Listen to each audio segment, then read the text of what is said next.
Coming up, an in-depth discussion of January 6th in its widest implications with Congressman Troy Nehls. Now, Troy Nehls is a former Army captain who served in Iraq and Afghanistan.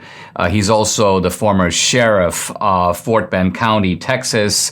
So he's got a background in the military, in law enforcement, and he was on the scene on January 6th. He's also been, by the way, appointed by Kevin McCarthy to be a Republican on the task force on January 6th. So we're going to talk about January 6th with a man on the scene, well qualified to talk about it, Congressman Troy Nehls.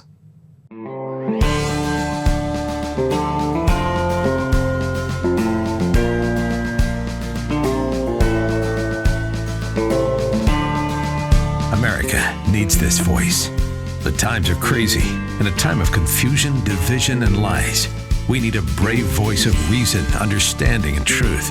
This is the Dinesh D'Souza podcast.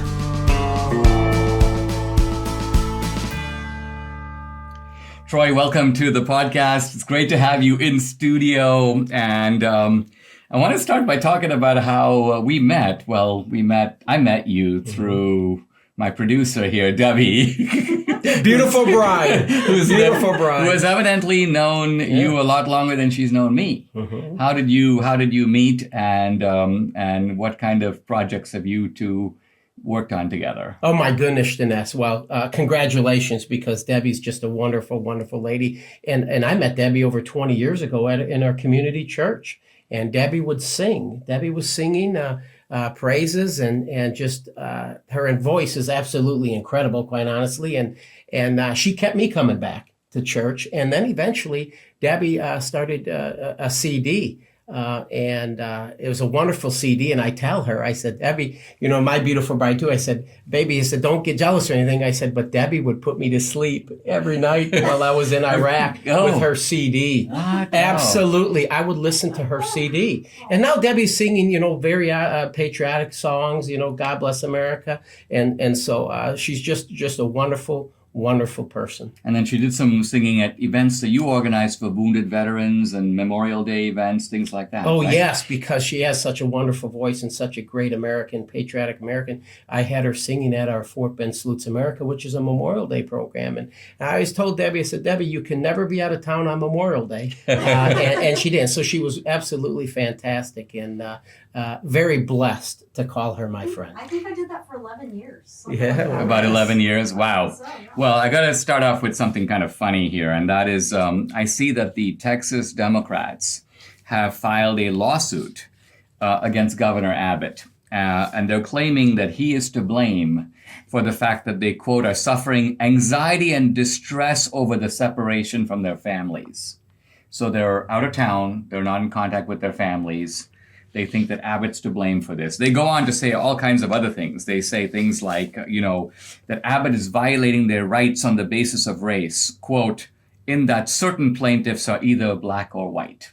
So evidently, the fact that they're either black or white makes Abbott kind of a racist, because he's singling them out on the basis of race. Right. I assume some of them are also male or female. He's singling them out on the basis of gender. I mean, this kind of reminds me, I think Debbie once told me about a case, and you might know the case of a guy trying to break into a house in Texas, and he crashed through the window and injured himself, and he sued the homeowner because he claimed that he had been injured on their property, right? I mean, these guys made a voluntary decision to skip town to avoid having to participate. Where do you think all this is going to go with these Texas Democrats? Well, none of it surprises me with the Democrat. And what you saw early on with the private plane they flew up to Washington, D.C., the picture had a case of beer, so I think they actually thought they were going on some type of vacation, quite honestly. But it's sad, and now what you've seen, some of them, the more reasonable ones, I guess, have come back to Texas. But still, the other day you saw one of the state representatives in my district. He was arrested the other day, and some others with these peaceful protests. But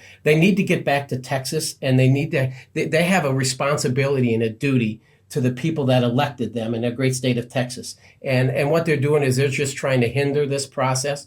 But Governor Abbott has made it very, very clear. He will call a special session. It can only last for 30 days. So he'll take a day off, and now he's called his second one. And he'll continue to do that until we get these rascals back in Texas where they belong. So we need to do what we need to do, and that is make sure, and this is all based on election, they feel that this is unfair to the Democrats, but we need to make sure that our elections in the state of Texas are secure from any type of fraud. And we've seen it, Dinesh. We've seen it across our country. So I support Governor Abbott and his policy and what they're trying to do to make sure we have free and secure elections.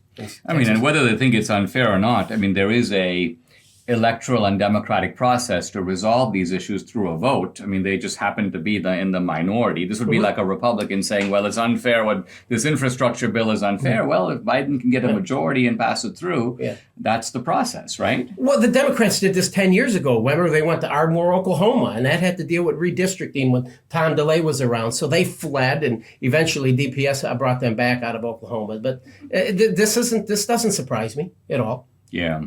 Let's talk. We want to focus in the show on January 6th, but kind of in its widest implications.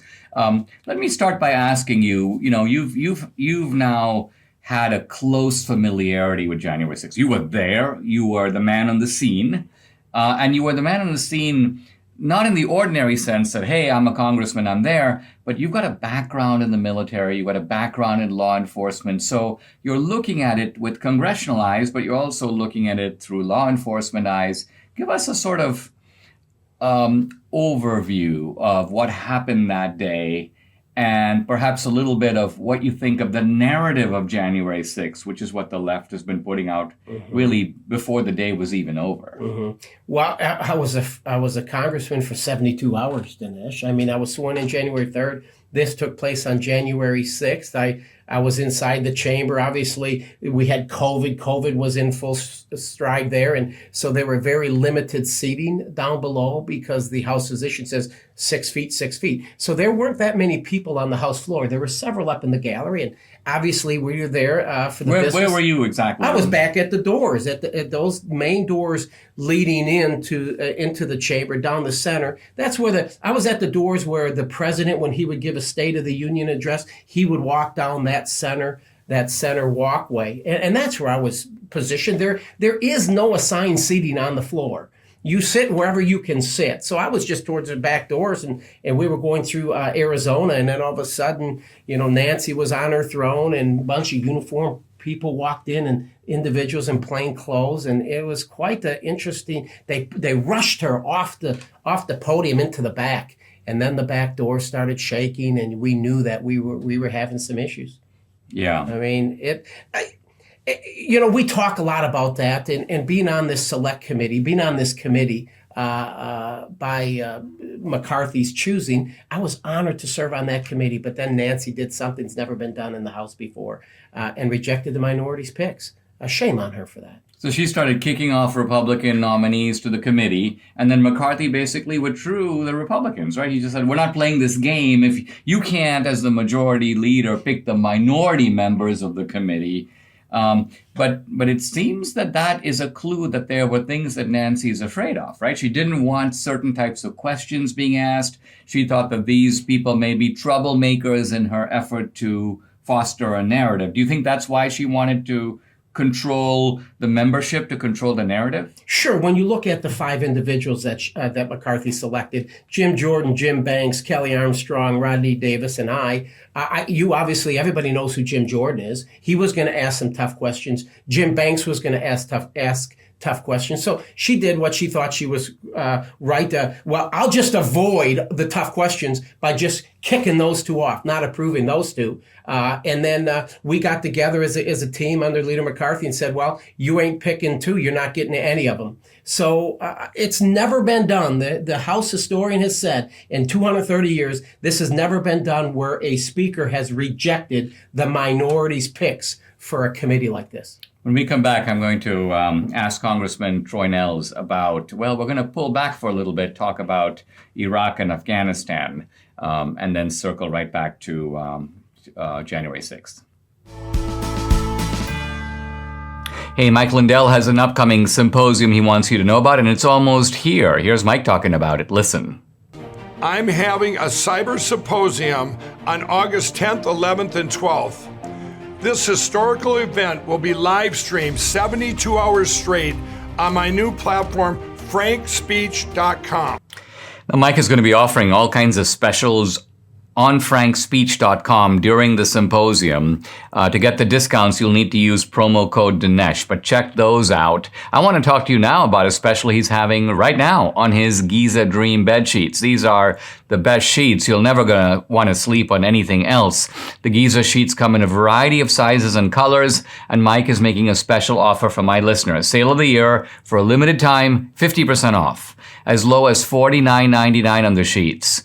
Call 1-800-876-0227 or go to mypillow.com. Make sure to use promo code DINESH, Dinesh. I'm back with Congressman Troy Nehls. Troy, let's start by talking a little bit about Iraq. Now, interestingly, when the Democrats, Pelosi, they talk about January 6th. They're always making comparisons to foreign policy. And this is a domestic insurrection. These are domestic terrorists who pose the greatest threat to American citizens, arguably more than Al-Qaeda, more than ISIS. So let's now move into Al-Qaeda and ISIS territory a little bit for the next couple of segments. You are in Iraq. I mean, you experienced real terrorists. You fought them. You dealt with them. So let's talk a little bit about terrorism and in the Middle East and what you saw in Iraq. And first of all, is there any reasonable comparison of that to January 6th? Absolutely not. And, I hear that there are some Democrats that are trying to compare 9/11 to what took place on January 6th. Shame on them. Shame on them. Nobody flew a plane into the Capitol on January 6th. So I think that is a stretch. It gets offensive to me and my family and other service members as well when we spoke about these Democrats wanting care packages and leaving their families because they're going to go up to Washington D.C. for some type of a protest to avoid their constitutional duty in Texas. And I'm thinking to myself, you want to see service and you want to see commitment to this country. Go to Walter Reed and look at some of the service members that have given their all, lost limbs in defense of this country. So I think trying to use that comparison is a shame. But the fact of the matter is I was there in Iraq in 2004. Dinesh, it was early on, OIF2, Operation Enduring Freedom. And it was troubled times. I mean, back in 2004, Dinesh, we had issues with Abu Ghraib, the prison, and there were soldiers taking pictures of some of these captives and with electrical, clamps on them, and it was just horrible. So it was a very difficult time back then. There were contractors that were hanging from the bridge in Baghdad. We were going through a very difficult time. We were transitioning from the new currency into the new dinar from the old dinar. So difficult times. But the Iraqi people way back then, they were very supportive of us to being there. I mean, I dealt with a lot of people trying to rebuild their economy and infrastructure. But just difficult times. I would probably say that Paul Brenner, he was the leader there of the CPA, which is the Coalition Provisional Authority. I think they made some tactical errors back then because they totally disbanded the Iraqi military, and that caused problems. Let's talk about the Muslims over there. There obviously are some radical Muslims. There are Shia and Sunni in Iraq. Mm-hmm. Iraq is by and large a Shia country, which means that there are some affinities with Iran. Mm-hmm. And Iran, of course, has its eyes on Iraq. Did you find that there were Muslims in Iraq who were pro-American, were opposed to radical Islam, were people that we could work with at that time to try to undermine radical Islam in the region? The people that I dealt with, being in the government, dealing with business opportunities, the individuals, it was all about the money, Dinesh. We were throwing an enormous amount of money into the system. So whether you were a Christian or you were part of the Kurdish community in the north, or Shia or Sunni, it was all about the money. in my opinion. And that's what we did. We threw an enormous amount of money into the system to try to help rebuild the communities around there because many of them were destroyed. So it was my job to try to rebuild some of that infrastructure in the Kirkuk province, in that area of Kirkuk. And that's what my job was. So I didn't really have a whole lot of time to look into the psyche or try to examine their personal feelings. But I do know as the people that I dealt with were very somewhat receptive to us being there. And maybe it's because they saw good old Captain Nehls back then as a dollar sign. That could be it. Do you think, as you step back now and think about what's happened in Iraq subsequently, that this project of America sort of trying to rebuild these countries, refashion them, have you lost confidence in that a little bit, or do you think it still can be done? I remember when Colin Powell, I believe it was, said years ago, if we break it, we own it. Kind of like a item in a store. If you break it, you own it. But we've been trying to own Iraq. We've been trying to own Afghanistan. And it seems that over time, our efforts have unwound over there. And is it the case that it's difficult for America from thousands of miles away to project democracy onto countries that in many cases have very little history of it? They really don't understand it. And you look now, we've been in Iraq, 2003 was the invasion, and we're almost 20 years later. And what progress has really been made over there? Right now, you got the prime minister pretty much saying, America, get the hell out. We don't want you here anymore. So I think there's going to have to be some negotiations now with this new administration, with Biden figuring out. I think there are about 2,500 soldiers over there right now, but the new prime minister says, we want you out. So we've lost thousands of soldiers in Iraq, and you just hope that their lives, they paid the ultimate sacrifice. And you look at us 18 years later and you say, was it really worth it? Was it? I don't know. I don't think it was. But when we come back, I'm going to ask Troy Nehls to talk about Afghanistan. It seems like things are not going very well in Afghanistan. We're going to talk about why and what's next. If you choose to believe Google, all you need to do to surf the internet privately is turn on incognito mode in your browser. And we're supposed to trust big tech with solutions to our online privacy, right? Well, wrong. It doesn't matter what browser mode you use or how often you clear your browsing history. Your internet service provider can see every single website you've ever visited, and they can even sell your data to advertisers. That's why I use ExpressVPN to keep my online data secure and private. ExpressVPN makes sure your internet service provider and third-party trackers can't see your online activity and location. It does that by rerouting your connection through a secure, encrypted server. In fact, ExpressVPN protects all your data regardless of whether you use incognito mode. ExpressVPN has you covered with easy-to-use apps for computers and mobile devices so you can use the internet in confidence. All you have to do is tap one button and boom, you're protected. Protect your online activity today with the VPN that I trust to keep me private. Visit expressvpn.com/Dinesh. You can get an extra 3 months free on a 1-year package. That's expressvpn.com/Dinesh. I'm back with Congressman Troy Nehls. We talked a little bit about Iraq. We're talking now about Afghanistan. Wow, it looks, Troy, like the Taliban are on the march. They're taking town after town. And as in Iraq, a 20-year project seems to be coming to an end, and not coming to an end well for us. Now, here we have this massive military. We spend giant amounts of money on it. How is it the case that our military doesn't fare that well? And look at these primitive tribesmen in Afghanistan. These are guys who seem to be living in the 11th century. And yet, at the end of the day, I think they can say, the Taliban with some justification, you won the battle, but we won the war. You talk, it's very primitive. I was in Afghanistan, Ghazni province, in the middle of Afghanistan, central Afghanistan, in 2008. And I tell you, we would go out and do these humanitarian missions, these QC, quality control, inspecting different projects that the American people are funding, schools and other buildings, hospitals.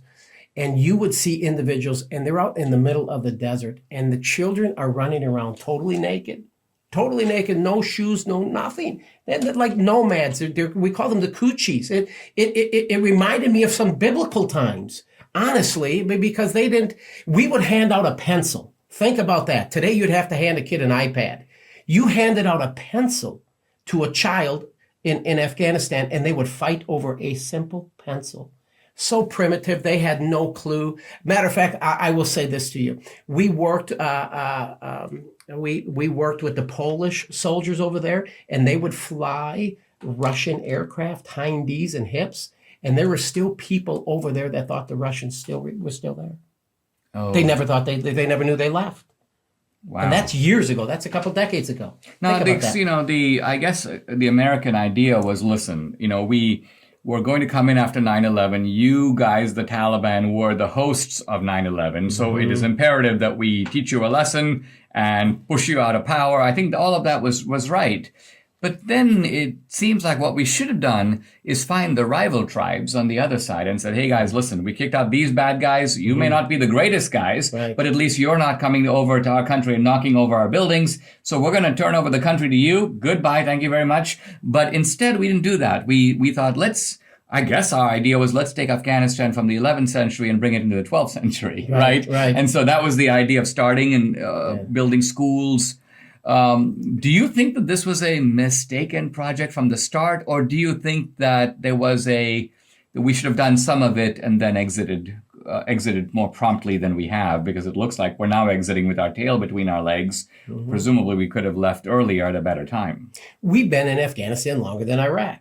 And so here we are now, and you look at over 20-something years, and what progress has really been made. Again, my time in 2008, there's so much corruption, Dinesh, with whether it's contractors, whether it's with the government. There was a certain amount of, I guess you would almost say, acceptable corruption in Iraq, but it was even far worse in Afghanistan.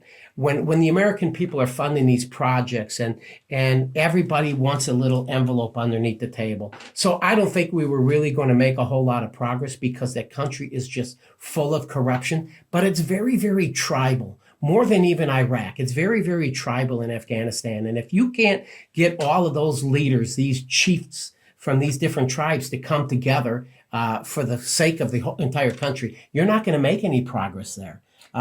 Think of how ridiculous that is, though, because first of all, these tribes don't get along among themselves on their own, and they're all Afghans. Now try to imagine a bunch of white guys coming in from the other end of the world and saying, hey, guys, you should subordinate your tribal loyalties to the larger good of Afghanistan. This is talking like nonsense. It's not going to happen. It didn't happen. It hasn't happened, and it's not going to happen. And that's why, we've left now. Obviously, you can see that this administration said we got to pull out of there. Good decision, bad decision. All I do know is we've lost thousands there as well. I lost two good friends on May 20th of 2008, Lieutenant Jeffrey Ammon and Jeffrey DePrimo, and they were just great Americans. And you want to make sure that those that have given their lives and those that have come back to this country without limbs have done it for good. And right now I can't see that. We're leaving Afghanistan with our tail between our legs. Well, I guess we did hold the line. The Taliban was out of power for 20 years. I think a gallant effort was made to advance things like women's rights, women's education. Yeah. There seems no question that's going to be now set back. But I sometimes wonder that even in those things, think of something like the hijab. Isn't it a fact that if you asked most Afghan women, would you rather wear the hijab or would you rather have your head uncovered? Probably most of them would want to wear the hijab, right? So it's one thing to say don't force them to wear the hijab. It's a whole other thing when Muslim women want to wear the hijab. They consider it part of Islam. My point is, let them. Right. And it's in their culture. And you made a valid point, argument about the 20 years. Yes, there was some stability and some peace. But if you knew it was going to end in 20 years, would you have gone over there in the first place? So now you have all these children and you have, yes, we were trying to do everything we could to educate the girls because girls weren't receiving education and try to help rebuild that country. But now I think what you're going to see is more. The Taliban has already claimed 3 cities. They're going to go out there and reclaim more, and we're going to be back to step one again. And you have to ask yourself, okay, so it was good for 20 years, but what did we truly accomplish? And on the larger landscape, I kind of see the Chinese vulture circling Afghanistan as if to say, listen, once the Americans are really fully out of there, we can kind of move in as the friends of the Taliban, establish trade routes alongside, China, Afghanistan, Pakistan. Because Afghanistan is an important beachhead in the region strategically. Without and question. it looks like the setback isn't just that we get out of Afghanistan, but we get out and the Chinese move in. No question about it. So I think, some tough decisions are going to have to be made with this new administration. But I revert back to my times in Iraq and Afghanistan. And now here I reflect and say, what did we truly accomplish? Yes, we brought some stability. We were looking for Osama bin Laden, and we were able to accomplish that several years ago. So mixed feelings on it, but you just have to thank the men and women of the United States military for doing the best job they can. But in the end, you got to take some of the handcuffs off of our military as well. I don't want to sit here and say that we've wussified our military, but the leadership, even with General Milley, I think he's got to go. We've got some problems with our military right now is with the leadership. Not the average soldier trying to fight, but the average soldier, Dinesh, goes through that training because they are preparing for war. That's what their job is, to go to war and do what's in the best interest of this great country of ours.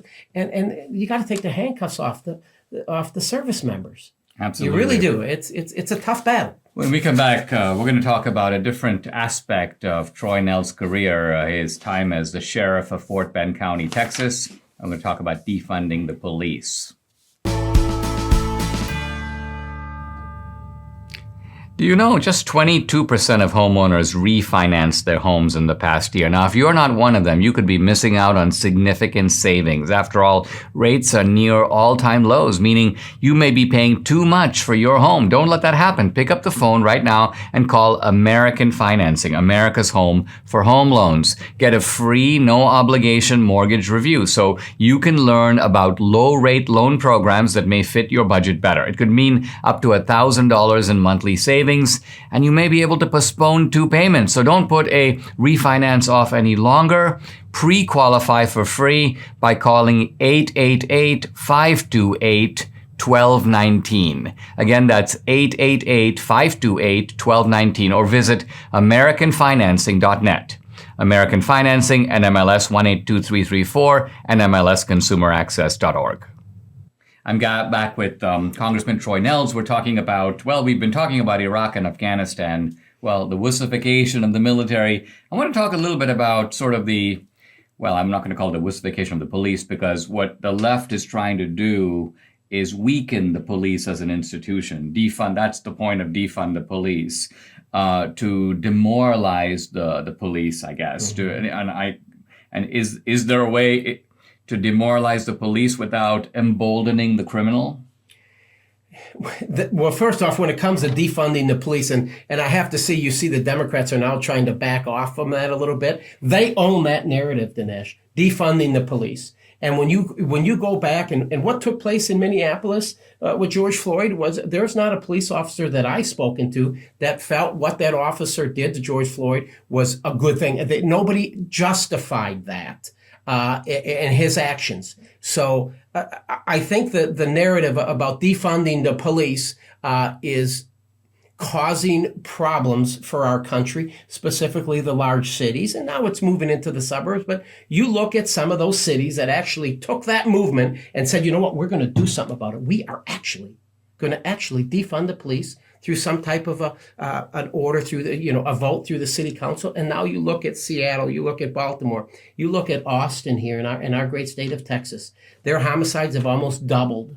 The Governor Abbott's got to augment the Austin Police Department with Department of Public Safety because the officers in Austin are so demoralized, they're leaving that city. So I think this defund the police movement is hurting Americans. And who are they really hurting though?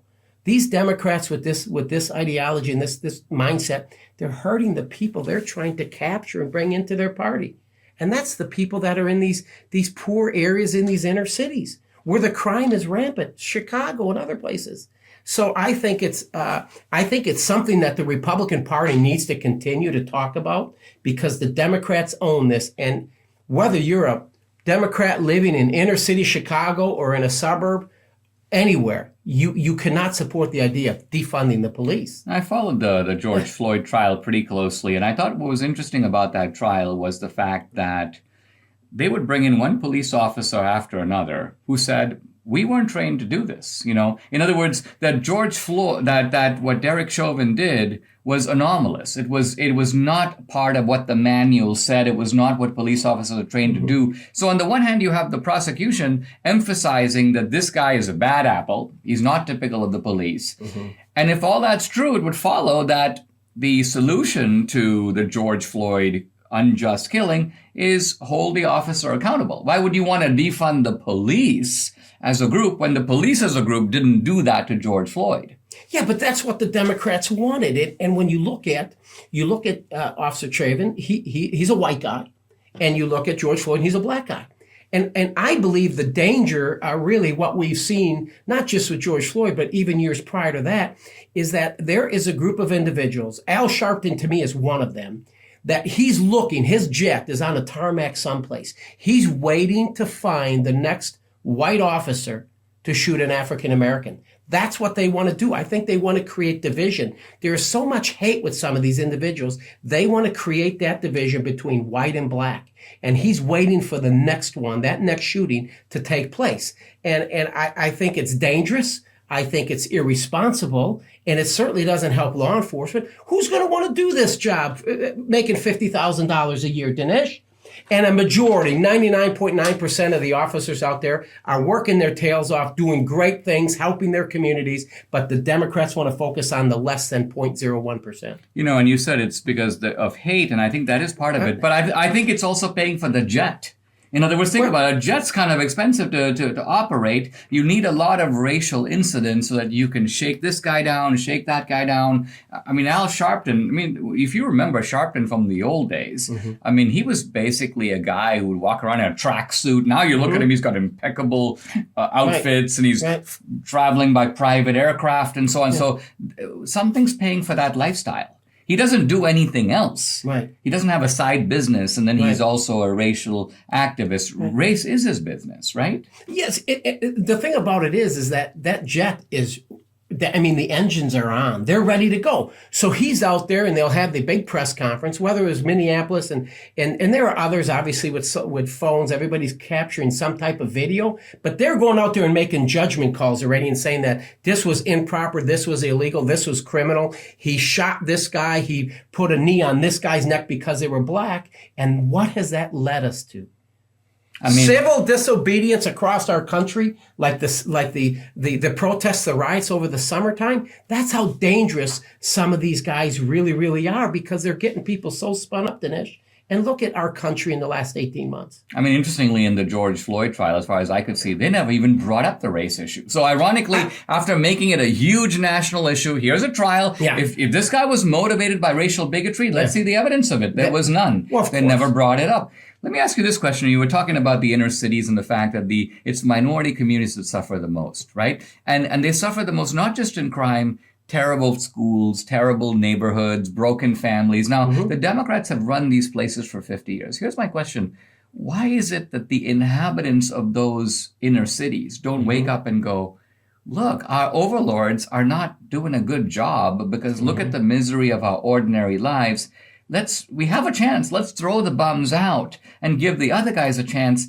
I think the Democrats keep doing it because they never see that response. They never see a revolt in the inner city, in Oakland or Baltimore or Chicago, where the people go, we're going to give the other guys a chance because you guys have let us down. Why does that not happen?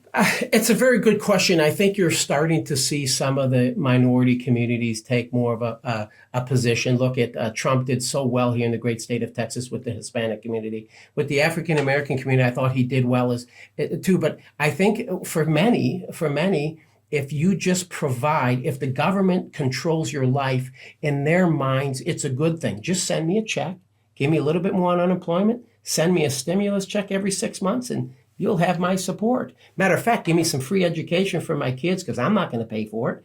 Give me some food stamps. Give me a few more WIC cards and everything else, and you'll have my support forever. So I think that there are some people that are indoctrinated. They count. They rely. And how sad is that? They totally rely on the government for their existence. And that's sad. When we come back, we're going to pivot really right into the January 6th debate and explore the roots of it, the narrative that's come after it, and what it all means.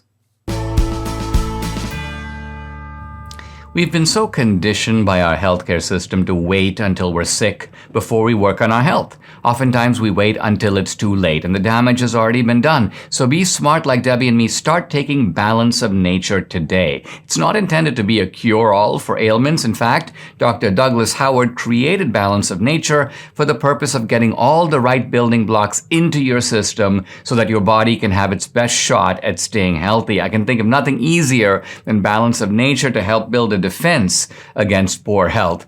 10 daily servings of fruits and veggies, all in 6 small capsules. They're absolutely no trouble, always fresh, nothing artificial, smell amazing, and they're ready to take. Join me and experience the balance of nature difference for yourself. For a limited time, all new preferred customers get an additional 35% discount and free shipping on your first Balance of Nature order. Use discount code AMERICA. Call 800-246-8751. 800-246-8751 or go to balanceofnature.com and use discount code AMERICA. I'm back with Congressman Troy Nehls. Troy, you have been studying a bunch of the documents that give you almost call it the inside story on January 6th. And the first question I have to ask you about that is, could January 6th have been prevented? It seems now that it was this insurrection, it was this organized conspiracy, it was this terrorist act. But there are some indications that there was intelligence, that there were some people planning to storm the Capitol. Probably not the majority of people, because you couldn't organize a conspiracy with people just randomly coming to D.C. But there were some groups that were talking about it. The FBI apparently knew about them. What can you tell us about January 6th that we don't know already? Well, this is what I do know, is the first committee hearings as it relates to January 6th started on the Senate side with the Homeland Security and the admin. There are different committees holding hearings, and that took place in February and March. So all of a sudden they produced this very large document. They had testimony from the chief of police and the head, the General Walker of the DC National Guard, and the sergeant at arms, which are individuals that make up this Capitol Police Board, and witnesses and officers, all sorts of people. And it's 100 and something pages. And then there are other pages of other follow-up documents that I have reviewed. When Leader McCarthy asked me to review that Senate report, I knew, I said, I wonder why he wants me to do that. So I think he selected me to be part of this committee. There were 5 of us that Leader McCarthy selected, me being one of the 5, the only freshman. So it was an honor. So I told him, I said, I'm going to read that document. And it took me about 10 days. And I took a very a deep dive into that document. And I'm telling you right now, in my humble opinion, is that there was a failure in the Capitol Police in their leadership to look at the intelligence that they had. The Capitol Police, the real question is, Dinesh, is why were the Capitol Police so ill prepared on that day? The intelligence that they had, even pieces from the FBI, were so clear. I mean, the Capitol building was the target, but yet for some reason, that there's one specific assistant chief that to me didn't do her job, and sadly she's still there today. She's still there today. Now, I mean, what a contrast. You have an institutional failure by the Capitol Police, but it was all, I would say, camouflage, because they trot out, Pelosi does, these Capitol Police guys, and one of them ends up on the cover of Time magazine. He's striking this kind of heroic posture. And it's really funny, the Defund the Police, the same people who are championing Defund the Police are like, Officer Fanone, what a hero. Right. So apparently on the left, it's like the police are bad, but these guys, because they're willing to do their bidding, are good. Now, wasn't Pelosi herself notified that there was trouble afoot? Wasn't there a request by the Trump administration to boost security, perhaps even bring in the National Guard? And Pelosi was like, no, we don't need it. So when you said for some reason, the question, do you think that there was a deeper reason where they were like, you know what, we'll let these guys go crazy, because if they do, we can then turn around and blame them on it, say they're disrupting the democratic process. So in other words, could it be, I'm not saying that Nancy Pelosi orchestrated this, but what I'm saying is, did she see a political advantage in not having the security that the intelligence suggested she should have? Sure. Well, Nancy Pelosi doesn't necessarily control the Capitol Police. It's an 1,840-member law enforcement agency. But what we do know is this, is there are 3 members that are part of the Capitol Police Board. It's the Sergeant at Arms for the Senate, the Sergeant at Arms for the House, and the Architect of the Capitol. Now, the Architect of the Capitol is appointed by Donald Trump. The House Sergeant at Arms, which is Irving, he's picked by Nancy Pelosi, and then the Senate picked Stanger on the Senate side. So those 3 individuals have an enormous amount of responsibility and authority. Those are the 3 individuals that would have to actually, through an executive declaration by the Chief of Police, actually get the National Guard there. And what's interesting about the research I've done is Irving had a conversation with leadership in the House, which I believe is Nancy Pelosi, and pretty much trying to ask her, how do you feel about the National Guard? And I'm going to continue to look in this. And it's funny because Benny Thompson, he's the chair of this committee. He said Nancy Pelosi's off limits. You are not touching Nancy Pelosi. So I think that she needs to be asked some very difficult questions, and we need to get answers, because I'm all about the truth, Dinesh. I want to get to the truth, because something that took place, we can never allow something like this to ever happen again in our nation. And so there's a lot of questions that need to be asked and answered. I don't think this committee, that Nancy's selections, Liz Cheney and some of these others, that we're ever really going to try to uncover the truth here. Let me ask you another question that is connected to law enforcement, and that is the FBI. Now, we know, if we pull back to the FBI's involvement in the Gretchen Whitmer kidnapping plot, that the FBI was involved, I would say, to an uncomfortable degree. And what I mean by that is, it's one thing to say, all right, we're going to put a couple of agents in there. They're going to listen in on what's going on, and then they will catch the bad guys right before they can do something bad, right? It's a whole different thing to say, listen, they're going to be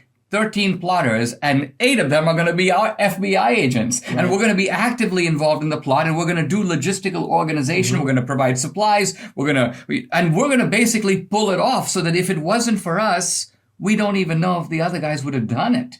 So my question is, the FBI had boasted before January 6th, we're going to infiltrate the Proud Boys, we're going to infiltrate the 3%ers, the Oath Keepers, and they evidently have.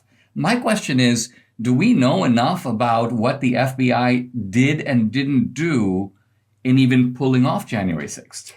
My research has shown not enough. I do know that the Norfolk office of the FBI did send some intelligence reports to the Capitol Police. I think the Capitol Police looked at that and didn't take it very seriously, which is kind of a shame. I mean, it was just kind of sent via email, and then you shared it with someone else. So I think there was a lack of preparation. I think there could have been better communication with the FBI and the Capitol Police. But I think what people really need to understand is the timeline of January 6th and the days leading up to it. The January 5th, the 4th, the 3rd, the last day, January 3rd, was the last intelligence report the Capitol Police submitted and shared. And they only shared it with their leadership. And that assessment, very, very disturbing, because it contradicts itself. Most of the people, and you heard that officer, the 4 officers testify, one of them was Dunn. Dunn was the honest one that said, I thought January 6th was going to be no different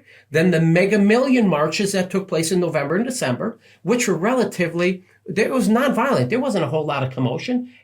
So he woke up, like most of the other officers that day, and said, this should be just like any other First Amendment demonstration. They weren't given the intelligence. The Capitol Police leadership did not share the intelligence. So, but I think what's important, Dinesh, and I hope we can talk about it here, is talk a little bit about the timeline what we knew when, and specifically on that day as it relates to Trump's 75-minute speech.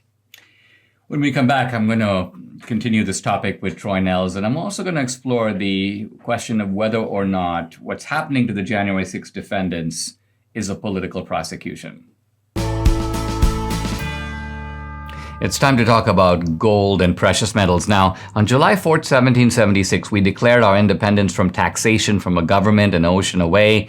Today, our government is the one imposing oppressive taxes and at the same time sending our wealth overseas and driving the value of the dollar into the ground through reckless spending. Now, this is the time to declare your independence for your savings. So cut your ties to the US dollar and invest in gold and silver with Birch Gold Group. Now, if you haven't reached out to Birch Gold to diversify part of your IRA or 401k into a precious metals IRA, do it today. Text Dinesh to 484848. Get a free information kit on protecting your savings with gold. I buy my gold from Birch Gold. They have an A+ rating with the Better Business Bureau, countless 5-star reviews, and over 10,000 happy customers. Talk to them. Have them help you safeguard your investments. Text Dinesh to 484848 to claim your free information kit and to speak with a precious metals expert on holding gold and silver in a tax-sheltered account. Again, text Dinesh to 484848.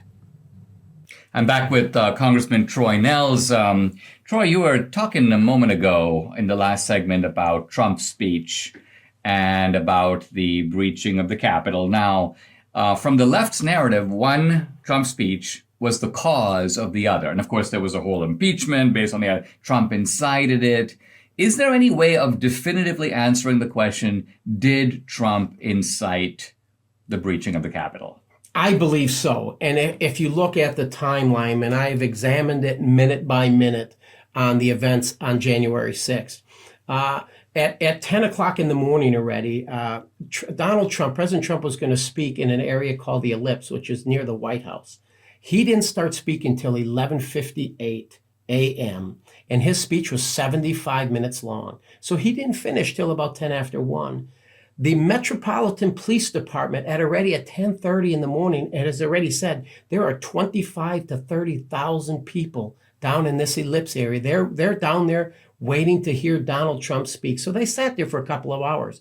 Donald Trump speaks at 11:58. He doesn't finish till 1:10. By 12:57 already, the first line of defense with the Capitol Police has been breached. Individuals used their bike racks and they pushed up against the police and they were able to get into the area of the Capitol. So Donald Trump was speaking at that time already. Matter of fact, the Mayor Bowser already declared an emergency, and the Sergeant at Arms was already saying we need to get the National Guard here.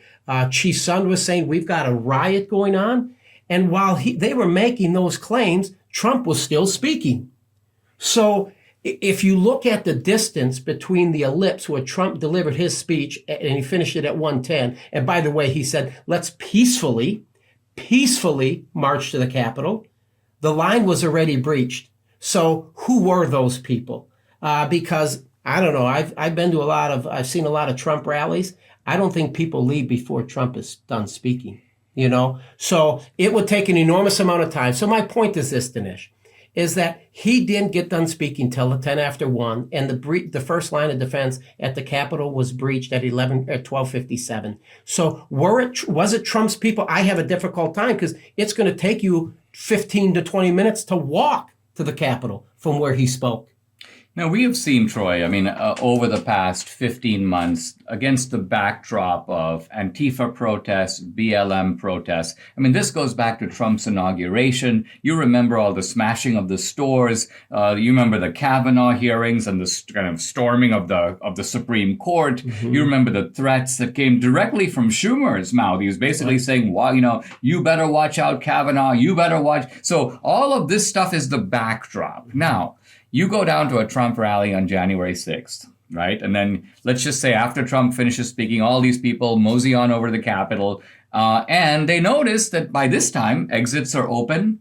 They walk in, crowds have a kind of mentality of their own. There are lots of people who went in there, they didn't do anything in the sense they didn't do any harm, they didn't take any pictures, they certainly didn't set the place on fire the way Antifa set St. John's Church on fire across the street. Right. So they go in there, they are trespassing, I guess they're unauthorized, but on the other hand, there's a cop over here, there's a cop over there. No one's saying, get out of here, everybody, this is, you can't be in here. I never heard anything like that. So what you have are these cops who walk, in some cases the cops appear to be literally cooperating with these guys. And then weeks later, they're hunted down by the FBI, guns drawn, get out of your house, go down on the ground. And now they're being prosecuted in a manner that, at least to me, is unheard of in comparison to anything that's happened to the left. Now, my question is, as a law enforcement guy, I mean, is this simply a kind of citizens' take, or is it the case that you can see and everyone else can see that there is two standards of justice being applied here? With what you saw in our cities across the country last summer, and you mentioned the church in Washington, D.C. with the burning of the church, those individuals seem to just be getting a little slap on the wrist. But a lot of those charges are also going to be state charges. On the federal side, there is really no bail or no bond. So they either hold you or they don't. And in this case, I know that there are several individuals that are being held in the federal jail in Washington, D.C. Yes, I think it's hypocrisy when you look at individuals. Yes, in my opinion, trespassing would be a charge. Disrupting Congress, I guess, would be another charge. There hasn't been anybody charged with insurrection, by the way. Right. And I guess with the you take the FBI and you look at this Justice Department, and they're just nothing but an arm for the Democrats. I think it doesn't surprise me that they're being held this long. It's shameful, but I think what we saw in the summer. I don't see any committee set up for the summer riots. Do you? I mean, we had officers being assaulted, officers being killed, destruction of federal buildings, burning courthouses, and destroying tens of millions of dollars worth of private business. But we're not looking into that. We're just going to look into January 6th. And we know what Nancy Pelosi and the Democrats are trying to do. They just want to blame Trump for everything, and they want to try to carry this out as long as they can so it can try to affect the 2022 election. That's my take. When we come back, I want to ask Troy Nehls a important question. Where is the GOP in all this? If all of this is going on and it's really bad, what is our side doing about it? Hey, it's back to school time coming up. And so you got to check out all the products that Mike Lindell has. Just a cornucopia, just a plethora of products, all great for the family as you get ready for a new school year. Up to 66% off with promo code Dinesh. So it's really simple. Call 800-876-0227 or go to mypillow.com to get these discounts. Make sure to use promo code Dinesh. I'm back with Congressman Troy Nehls. Troy, I'm just imagining that if you unleashed a bunch of leftists into the Capitol, just the way that happened on January 6th, let's just say in the aftermath of the Kavanaugh hearing, they would have trashed the place. They would have pulled all the monuments down. They would have vandalized the Capitol. What's amazing to me is with the number of people who were in there, the most egregious acts, I mean, there were some scuffles with the police, but literally when you look at the most egregious picture, it's one guy like taking Nancy Pelosi's podium, I guess, and then kind of giving a grinning picture. The casualty of the day, and there was really just one in terms of a deliberate killing, was Ashley Babbitt, a Trump supporter, former military vet. And so my question is, you would think that the job of an opposition party, of the GOP, is to sort of go out front on this, because to not do it, it seems to me, and the GOP, as far as I can see, has been largely silent on January 6th. There's some exceptions, Louis Gohmert, a few others, but by and large, isn't this a case of leaving our troops on the field? And what I mean by that is, isn't this a case where these are guys who most of them. I'm not talking about people who plotted. I'm talking about people who came to D.C. They were like, something's very wrong with our country. Mm-hmm. We had an election. We don't think that there's been a fair audit or accounting of what happened in the election. We're going to come to ask questions. We're going to go to the Capitol. That was their motive. They weren't terrorists. They weren't trying to take hostages. None of that. They actually weren't even trying to disrupt a democratic process so much as to make sure that the democratic process occurred in the proper sense, in the constitutional sense. They wanted Mike Pence to exercise constitutional authority. So that was their motive. Now, the demonization of these guys and the neglect of them worries me because it tells me that how can we trust a party that is supposed to be on our side that allows people to be victimized in this way by the left without even raising a peep about it? It's a valid point. And you know, when the 4 officers had the first committee hearing and they testified, when you look at all the video that they provided that day, that they showed on TV, and obviously the Democrats were going to try to show you the worst of the worst. But when you take a deep dive and you look at all of the video inside there are many people inside that Capitol. Now, should they have been in there? No, they should have. But many of them stayed within the rails, right? If they were really there to cause all sorts of problems and hate this government. I mean, our Capitol building is beautiful, Dinesh. There are beautiful, beautiful artifacts. There are statues. There are paintings. They could have gone in there and completely destroyed the place. Yes, they broke windows and they did assault police officers. I can't condone their behavior. But to hold people now for 6, 7, 8 months, and the issue is they're being held on the federal charges, and the federal law states that there is no bail or bond in the federal system. You're either released or you're not. Now, you see some of these people across the cities, even in Houston, with the crime rate, and these judges are releasing some of these individuals that have been committing heinous crimes, some for murder with very little bond. It's because they're state charges. These individuals are being held because it's a federal charge, and they don't have to offer bond. I think it's sad. But I mean, I see the prosecutions, and they'll say things like, "This guy is a danger to the community because he believes the election was stolen, so he doesn't respect the democratic process." I mean, what they're getting at here is they are, even though they deny it, they are holding these guys for having opinions that they regard as unacceptable. They're being held for a point of view because they don't agree, because they think the election was stolen, supposedly they don't respect the legal process at all. And I believe some of them are even being held in solitary confinement, which is, I think, is a sad state of affairs. And when you look at the individuals there inside the Capitol building, there wasn't a shot fired by any one of them. They were talking about so many people having guns and this and that.